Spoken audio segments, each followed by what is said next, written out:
So a few days ago, a friend of mine posted something on Facebook and it caught my attention. It was about vulnerability. Now, I've been listening to vulnerability for a long time from people like Brené Brown, and there's some really good stuff in there. And but I think it's overdone. And so I started to research it, and I went to ChatGPT, and you're not going to believe what the results are. Okay, so we're not going to decide whether I agree with it or I don't agree with it. I'm going to bring this up so that you can decide whether you agree with it or don't agree with it. Then I asked ChatGPT, okay, all these people talk about vulnerability being the key to great leadership. Who are the great leaders that are using this vulnerability tactic to become great?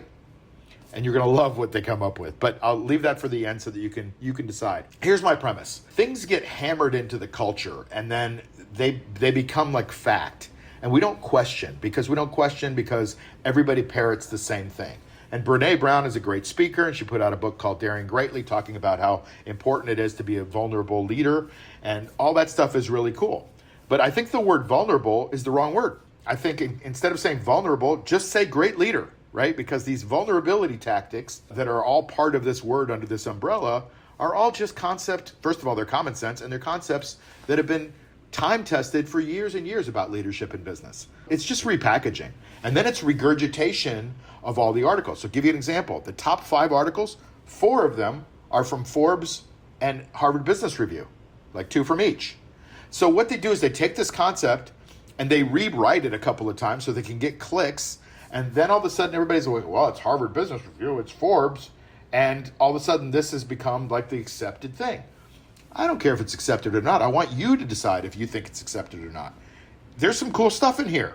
There's some other stuff that's not really under the umbrella of what I consider vulnerability. It's like the master of state the obvious, like Captain Obvious. So I had ChatGPT summarize what I researched, and I put it all into ChatGPT, and I said, summarize all these articles for me and give me the examples of the proper names of these leaders who express this vulnerability, these great leaders.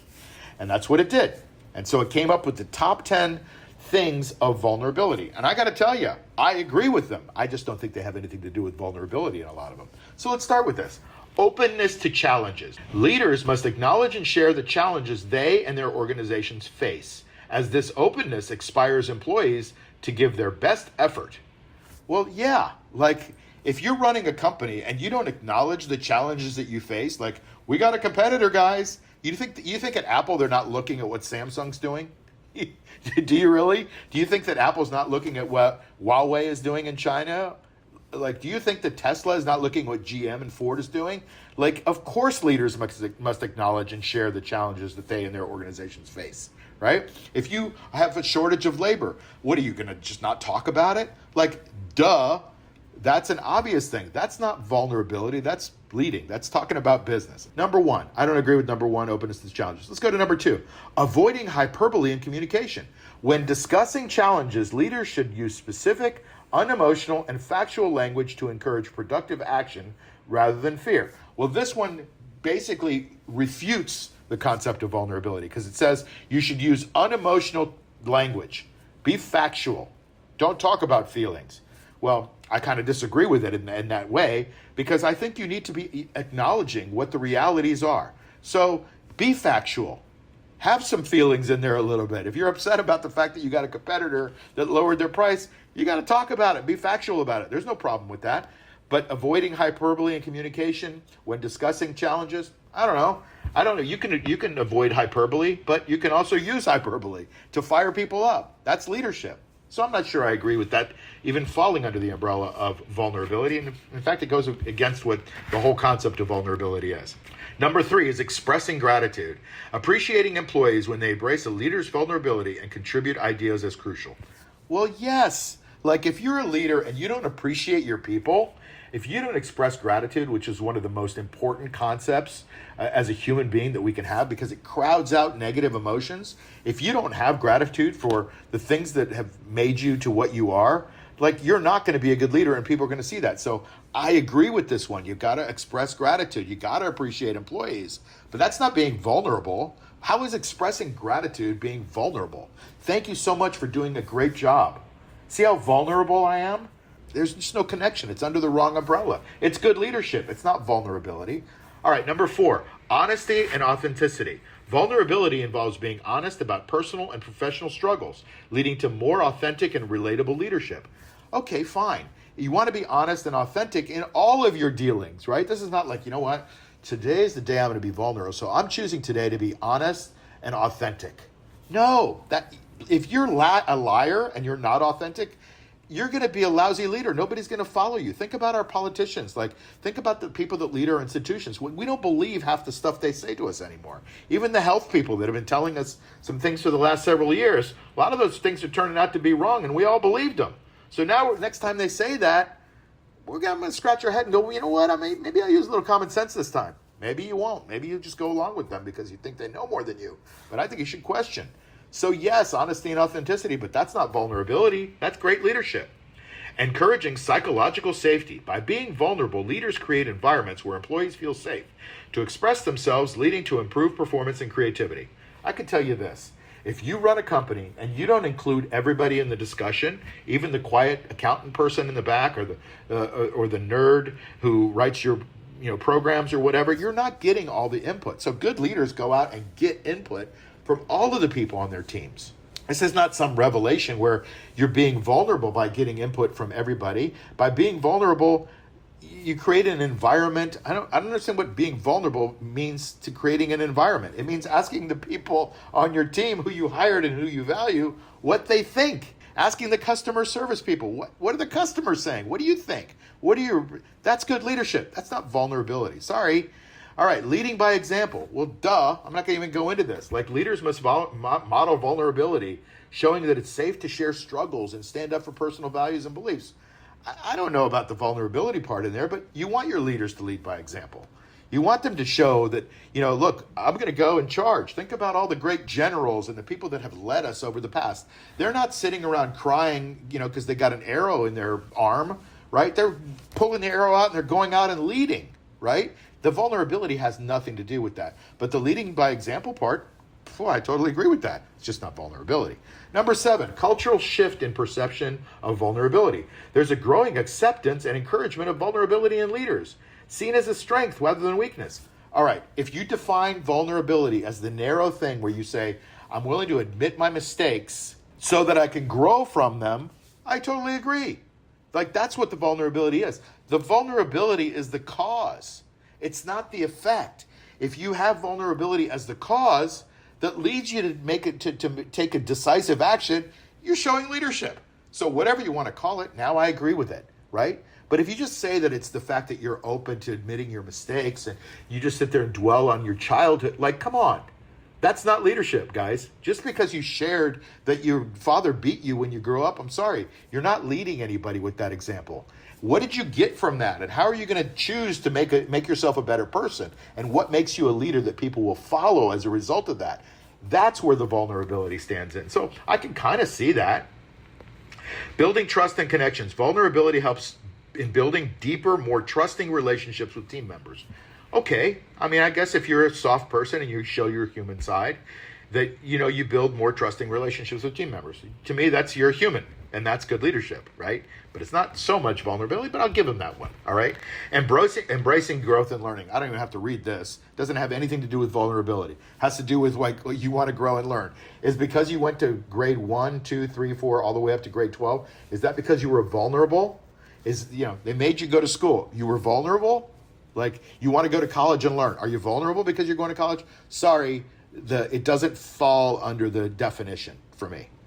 It doesn't have anything to do with it. But yes, I completely agree with embracing growth and learning, right? Totally. Like, if you're not growing, you're dying. If you're not trying to beat your competitors or at least collaborate with your competitors so you can get better, you're not going to go forward. Your organization will fail and suffer, and you as a leader will do the same. Finally, balancing vulnerability and professionalism. While being open, leaders need to maintain professional boundaries and avoid oversharing. First of all, I have a major problem with this word sharing because it implies this feelings and all these kinds of things. But okay, let's share. Let's sit around. We'll share and be human, and that's cool. I just told you that I agree with the humanity aspect of being a good leader. But oversharing, now they're starting to put degrees on what vulnerability. Like, don't overshare, but don't undershare. And share just the right amount. Make sure you balance vulnerability. Like, come on. Here's the general concept. I know I'm being sarcastic on a lot of this, and I know you're probably like, God, this guy's annoying. Fine, whatever you think of me. I'm just trying to make you think. Like, don't get spoon-fed all the little ideas from the mama worm carrier to the little baby sparrow because Forbes and Harvard Business Review think it's the coolest thing to say because they're trying to sell people's books. Think about it for yourself. Like, is being vulnerable in itself a leadership quality? Like, I don't know. I think of leaders as, General Patton, for example, or Dwight Eisenhower, for example, or Steve Jobs, for example. I think of them going, they were such great leaders because they sat around and talked about, what mistakes they made. And like, they didn't dwell on any of that. Like, if you made a mistake as a general, you got people killed. You have to change, otherwise you're going to lose. That's what makes great leaders. But it also is showing that human side, that side that, look, they're like me in a lot of ways. So they're willing to admit some mistakes. But because they're admitting mistakes, they're willing to pivot and change and lead and try and be decisive and certain. That's leadership. It's not vulnerability. It's not vulnerability, at least in my opinion. Now, let's get to some of the leaders that ChatGPT summarized from these articles about how great leaders are vulnerable. First one, Angela Merkel. She was the prime minister of Germany, or the president of Germany, whatever they call her over there. And she did a really great job leading Germany through a very critical period of time. And now she's, as history is being written, because she's gone now, they're looking back and going, this was some of the worst decision making that they've had. They increased their deficits by an amazing amount, weakening the economy now. You're looking at Germany, having a lot of problems in their economy. As we speak right now, they're just going through this farmers' strike. And they're also having huge immigration problems because for the EU, Angela Merkel orchestrated this immigration, these immigrants to come in, and a lot of them weren't skilled. Now, I will give Germany a lot of credit because what they do is when you're an unskilled immigrant coming in, they'll take you, but you have to learn German, you have to learn the way they think, you have to go to school, then you become a German, right? They don't just bring people in and just let them go wherever they want. They actually put them through a process. So I think she did do a good job. But the question for me is she a good leader because she was vulnerable? I don't know. It says that she and this next person demonstrated candid and data-driven approaches in leadership, especially during this period of time that we had where maybe a lot of our leaders weren't giving us the full truth. And that to me is not being vulnerable. That to me is lying, and to me that's not good leadership. I don't care if it's vulnerability or not. They're citing Angela Merkel. They're also citing one of her childhood friends, by the way, the chairman of New Zealand. She was the prime minister of New Zealand, Jacinda Ardern. Now, Jacinda Ardern is no longer the prime minister of New Zealand, and she's under major fire for hiding information during that sickness time that we had over the last few years, where she didn't come forth and tell the people what she knew. That's the allegations right now. We're going to see if that comes to fruition. But to me, I'm not sure she's a great leader because she's vulnerable. So those are two people that I think are pretty questionable on the vulnerability of the leaders. And these are the best examples that they could come up with. The next one is Oprah Winfrey. Emphasized vulnerability and authenticity in her entrepreneurial career. Well, I'm not sure about in her entrepreneurial career. I love to watch Oprah Winfrey's interviews. I thought she was a phenomenal interviewer. And she was phenomenal because she tapped into that element of vulnerability. That's what made her really great. As an entrepreneur, I'm not sure if that's translated. And I haven't seen a show from Oprah Winfrey in like 10 years. So to me, if she's such a great leader, how come she's not leading anything? She's got a network out there and she's a billionaire, but she's under fire for a lot of stuff right now. You're starting to hear a lot of crazy things in the press these days about what she's done. And she was not a good leader when it came to this fire thing in Hawaii. She essentially took advantage of a situation in a way that she's being under fire for. I'm not sure that's a good example to cite. And then Satya Nadella, who is the chairman of Microsoft and a CEO of Microsoft, transformed Microsoft's culture with humility and a focus on learning. Okay, here, this one I can agree.